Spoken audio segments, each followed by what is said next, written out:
आज मैं आपको सुनाने जा रहा हूँ एक ऐसी रहस्यमय कथा जिसमें एक पिता और पुत्र दोनों के मिलन से इस सृष्टि में एक नया प्रकाश फैल गया।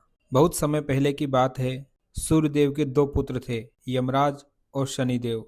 यमराज न्याय के देवता बने थे और शनिदेव तपस्वी और कर्म करने में बहुत ही सख्त थे। किंतु सूर्यदेव के मन में एक प्रश्न हमेशा उठता था कि मेरा पुत्र शनि हमेशा मुझसे दूरी क्यों बनाए रखता है। सूर्यदेव को यह नहीं पता था कि शनि की दृष्टि इतनी प्रचंड थी कि जिस किसी पर भी पड़ जाती उसका संतुलन बिगाड़ देती थी। इसलिए शनिदेव अपने पिता को अपनी दृष्टि से बचाए रखते थे, इसी कारण से वो उनसे दूर रहते थे। लेकिन पिता को यह दूरी एक अहंकार जैसी लगती थी। उन्हें लगता था कि शनिदेव मुझसे नफरत करता है। एक दिन देवताओं की सभा में सूर्यदेव ने कहा, अब मैं अपने पुत्र से अवश्य मिलूंगा, चाहे मेरी देह भस्मी क्यों ना हो जाए।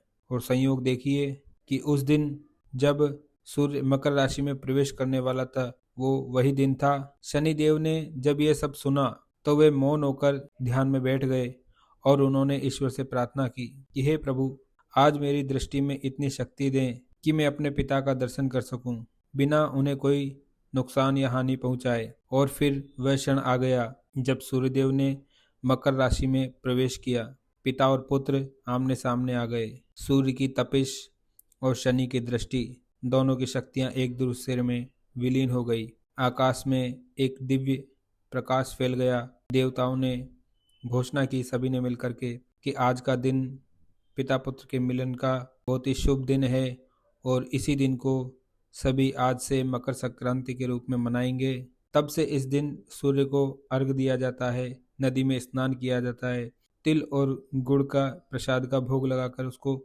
सभी में वितरित किया जाता है। क्योंकि यह मकर संक्रांति केवल एक पर्व नहीं है, यह एक अहंकार को मिटाने वाला है और दूरियों को खत्म करने वाला है और संबंधों को बढ़ाने वाला है। तो इस मकर संक्रांति केवल सूर्य को अर्घ न दें, अपने भीतर के अहंकार को भी मिटाएं और जीवन में एक नया प्रकाश जलाएं।